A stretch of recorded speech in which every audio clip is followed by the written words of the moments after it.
Muchachos, ¿cómo están? Hey, todo bien, Jacob. ¿Saben qué? Yo con esa clase de sociales quedé todo impactado. ¿Por qué? ¿Por qué? Porque Contame. ustedes saben que nos pusieron a hacer una historia sobre la violencia.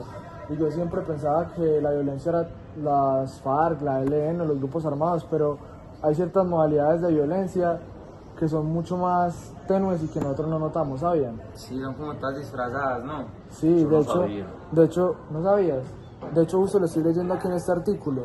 Dice que si bien las grandes masacres, los atentados terroristas o los magnicidios fueron los hechos más visibles durante la investigación del GMH, que es una institución, distaron de ser los más frecuentes y los más letales contra la población civil. Los asesinatos selectivos, las desapariciones forzadas, los secuestros y las masacres pequeñas son los hechos que han prevalecido en la violencia del conflicto armado. ¿Sí se dan cuenta? Estas modalidades configuran una violencia de alta frecuencia y baja intensidad. Y hacen parte de las estrategias de invisibilización, ocultamiento o silenciamiento empleadas por los actores armados. De hecho, fueron precisamente estas modalidades que poco trascendieron en el plano nacional, pero que tuvieron un alto impacto en el ámbito local, las que invadieron de manera duradera las cotidianidades de las víctimas. O sea, esos pequeños atentados, asesinatos que dañaban la vida de las poblaciones, pero no se reportaban en las noticias. No, Impresionante. ¿Falsos positivos o qué? Yo considero que tiene que ver con eso, cosas escondidas que no se mostraban, pero terminaron afectando a la población y fomentando la violencia. Otras modalidades de violencia como el secuestro, la tortura, la desaparición forzada, el desplazamiento forzado, la violencia sexual, las minas antipersonal y el reclutamiento ilícito son documentadas con distintas fuentes que se hacen explícitas en cada caso particular y que se ajustan a sus propios periodos de cobertura. Uy, no. Mano, real, me mano, parece es que impactante. es como si los medios de comunicación manipularan todo, mano. Sí, no que nos manipularan, sino que no visibilizan esas clases de cosas pequeñas que no se ven tan cotidianamente, pero que terminan afectando la vida de muchas Es personas. como si la balanza solo estuviera tirando para un lado, porque exageran muchas cosas y las otras simplemente las ocultan. Sí. ¿Qué más dice? ¿Qué Ok. más dice? Por aquí dice que los asesinatos han sido selectivos y las muertes menos visibles. Por ejemplo, pues acá dice que los asesinatos selectivos constituyen la modalidad de violencia empleada por los actores armados que más muertos ha provocado en el desarrollo del conflicto. Fuerte, fuerte. Entonces, el número de víctimas de los asesinatos selectivos pudo haber alcanzado, de acuerdo con las proyecciones del GMH, las 150.000 personas. Ah. Pues imagínese, mano. No, es Con mucha gente, Ese poco bro. de gente. mucha gente, va a dar cuenta, la nació 3 veces. Uy, mano. Entonces, esto significa que 9 de cada 10 homicidios de civiles en el conflicto armado fueron asesinatos selectivos. Gente que le ponían la mira, los marcaban y ya. Y que nunca Adiós. pudieran hacer nada porque eso no era visible. A ver, los asesinatos selectivos son la expresión de una estrategia criminal que busca enmascarar las dimensiones de las acciones de violencia contra la población civil. Esto se debe a que su carácter de acción individual y su patrón de ataque dificultan la identificación de los perpetradores. O sea, llegan, los ponen en la mira y los matan, y literalmente 9 de cada 10 personas que mueren a causa del conflicto armado, es todo planeado, es todo como una gran organización, por decirlo así. Teniendo en cuenta que la información del RUC sobre quiénes son los autores de los hechos victimizantes es muy limitada, 9.8% de los casos, el registro estadístico del GMH permite establecer tendencias en el empleo de esta modalidad y niveles diferenciados de presunta responsabilidad. En este registro se documentan 23.161 asesinatos selectivos entre 1981 y 2012. Pues estas estadísticas realmente indican que la violencia aquí es... Y como dijo el texto, es muy difícil hallar esas estadísticas verdaderas. Es muy probablemente que esto haya sido mucho más y han sido cosas que realmente no hemos podido identificar. Por eso es que es tan importante la memoria histórica. Por eso es que también cosas que representan la memoria histórica, como por ejemplo estos grafitis nuevos que hicieron, lo de las cuchas tenían la razón. Sí. Son cosas que realmente tenemos que tomar como memoria histórica porque pues sí son realmente trascendentes para el país. Por acá pues ya nos dicen por ejemplo que 3.906 correspondientes al 16.8% fueron responsabilidad de las guerrillas, 2.340, el 10,1% las cometieron miembros de las fuerzas públicas. Fuerzas 1.500 públicas.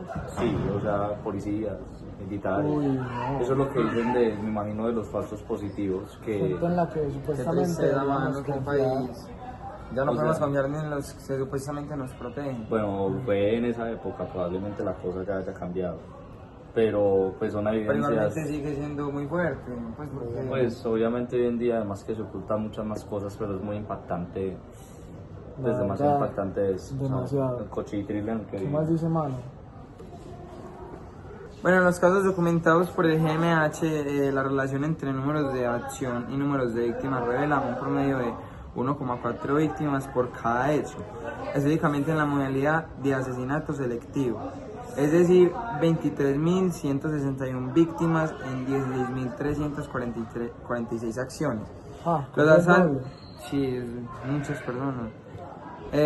Los asaltos, el sicariato y la retención ejecución pues son los patrones de ataques reiterados en la violencia selectiva.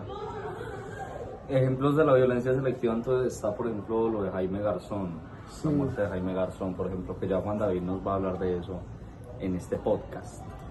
La efectividad del asesinato selectivo como un tipo de estrategia para incivilizar la violencia entre las comunidades afectadas se ilustra en el siguiente testimonio que contrasta y cuestiona cómo se percibe la acción armada en Segovia. El testimonio dice así: a la gente de Segovia usted le pregunta ¿cuál fue la masacre más grande que hubo en Segovia? Y la gente va a decir que la de 1988. Y lógicamente que no fue esa. La más grande pues fue la de 1997, porque con asesinatos selectivos diarios durante 4 o 5 meses. O sea, pasaron O sea, asesinatos por demasiado tiempo. 5 meses, imagínense la Y gente diarios, de... o sea, pues, Viene si el era- terror, si viene era el al terror. menos- si era al menos un asesinato diario por 4 o 5 meses, son más o menos... Vea, dicen, fueron 120 personas. 3, 4, 5 muertos diarios.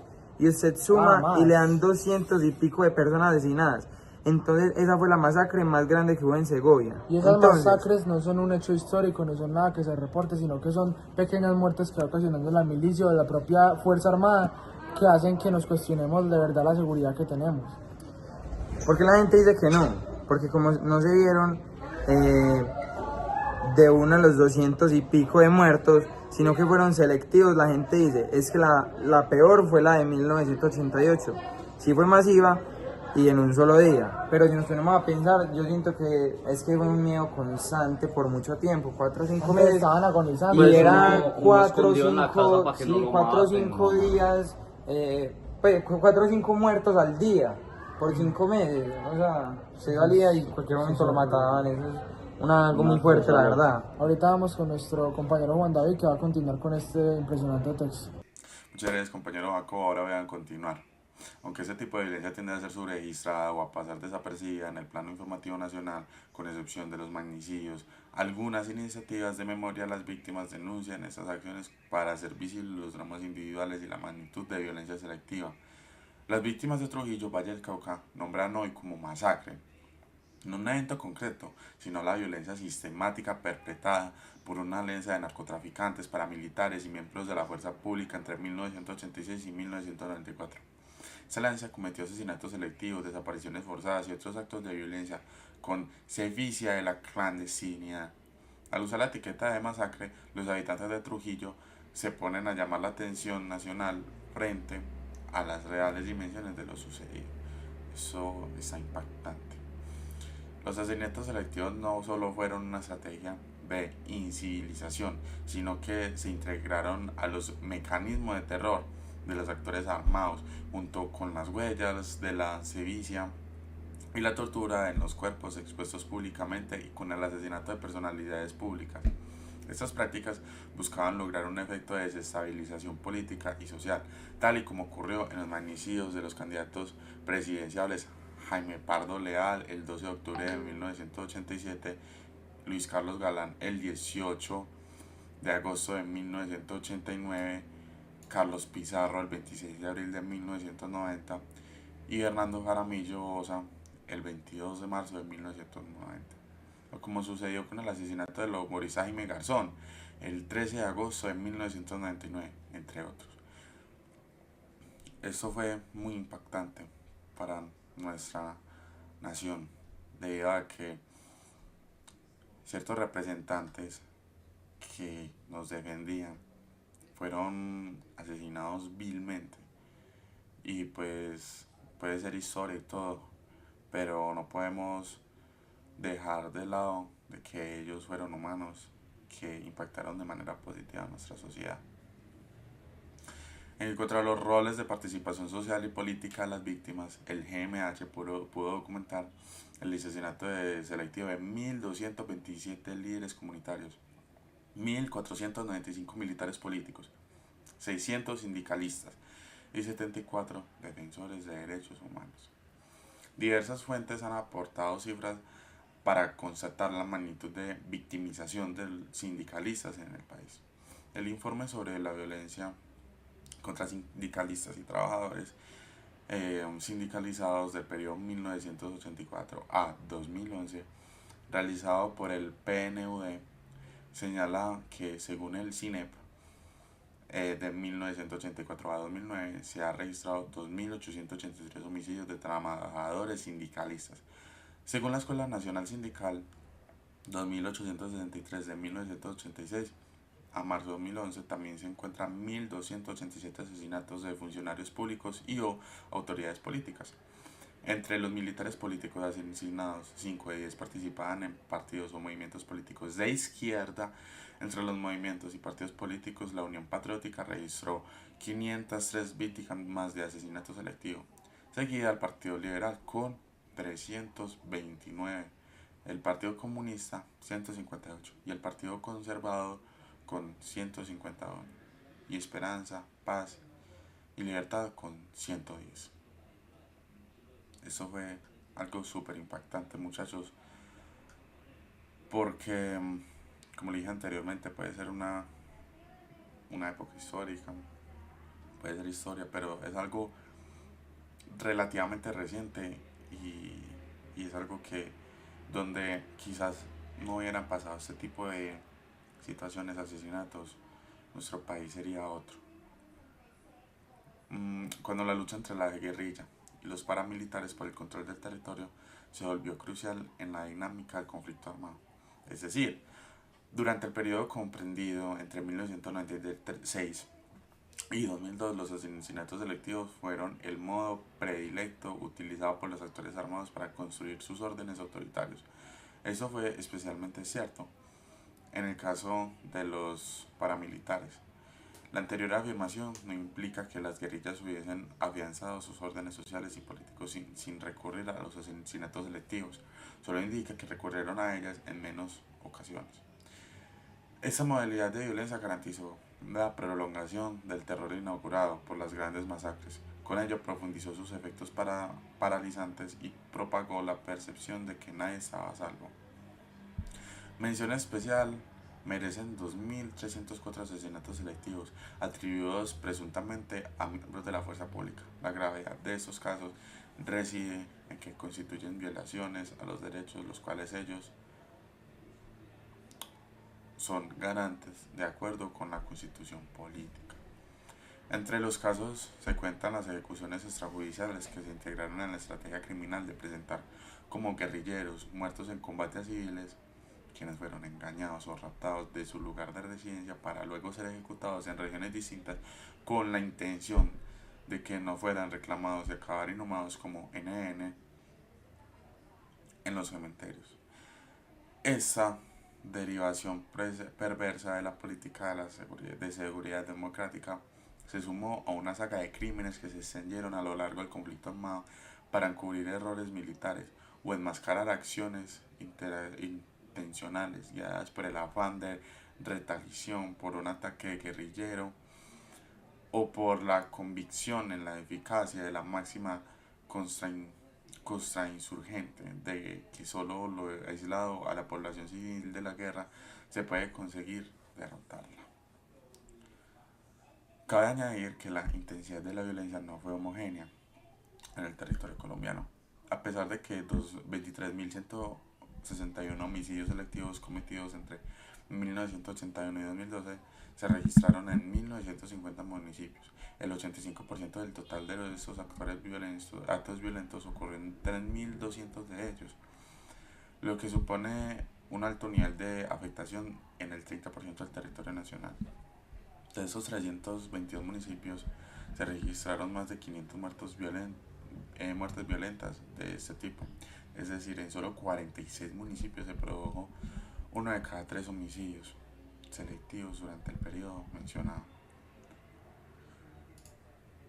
Eso es una situación muy triste, debido a que pues puede ser de que a comparación actual, pues comparando pues esa época hasta la actual, ya no hay tantos homicidios selectivos, pero que hay que concientizarnos de que todavía existen esos homicidios selectivos, de que no tenemos quien defienda a esos objetivos los cuales mandan a asesinar.